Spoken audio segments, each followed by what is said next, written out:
চট্টগ্রাম মহানগরীর জলাবদ্ধতা নিরসনের জন্য এর বর্জ্য ব্যবস্থাপনা ও জনসচেতনতার উপর জোর দিচ্ছে চট্টগ্রাম উন্নয়ন কর্তৃপক্ষ সিডিএ।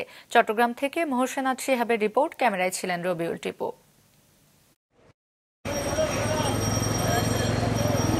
বছরের পর বছর জলাবদ্ধতার সমস্যায় ভুগছেন চট্টগ্রাম নগরবাসী।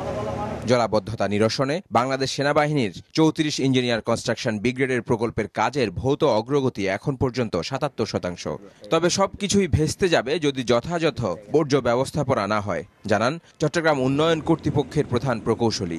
পাশাপাশি কর্ণফুলী নদীর ড্রেজিংয়ের উপরও গুরুত্ব দেন তিনি। প্রথম ফোকাসটা করতে হবে আমাদের ১ নম্বর বর্জ্য ব্যবস্থাপনা করতে হবে।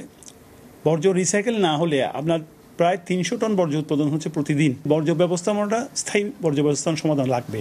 আর কর্ণফুলী নদীটা নিয়ে চিরাং পোর্টকে এটা প্রতি বছর কিন্তু ড্রেজিংয়ের কার্য চালাতে হবে, একবার মধুনাঘাট থেকে শাহ আমানত ব্রিজ পর্যন্ত। এই এলাকাটা কিন্তু তারা ওনারা ড্রেজিং করে নাই।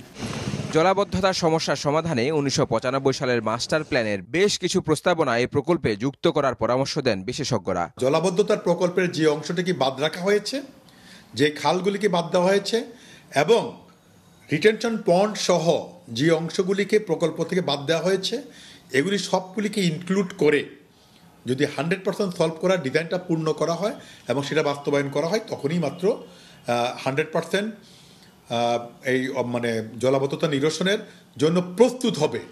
প্রকল্প শেষ করার পর ঠিকঠাক তদারকিও জরুরি, মত পরিবেশবিদদের।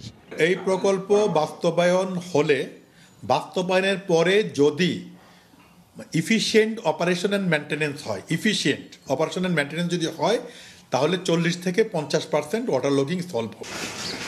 এগুলোর পাশাপাশি জনসচেতনতার কোনো বিকল্প নেই বলে মনে করেন সংশ্লিষ্টরা। খালগুলো অবৈধ দখলদার মুক্ত করার চ্যালেঞ্জ মোকাবেলার উপর নির্ভর করছে প্রকল্পের সফলতা।